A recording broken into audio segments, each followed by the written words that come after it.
History repeats itself, and so I would argue that the millennial generation is not that different. Now, there are obviously certain characteristics that they have. You have to think about when they grew up. Most millennials were coming of age, witnessed Columbine, and saw that unfold on TV in those images. And a couple years later, they saw 9/11, and then they saw America go to war.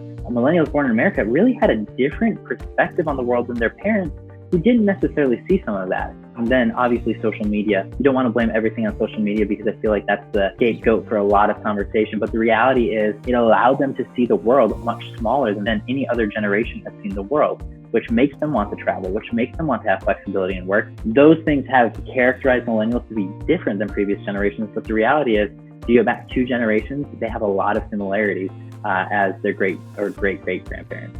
So you see a lot of similarities with the silent generation primarily. You see kind of the roaring 20s and then the dip of the Great Depression. We're entering the 20s now, and it almost seems as if we're entering another roaring 20s. You have a lot of people that are just living a wealthier, higher income lifestyle than traditional generations. And so even someone right out of school, if you're looking at salaries, adjusted for inflation, of course, if you're looking at salaries, this is some of the highest rate of salaries college graduates are having.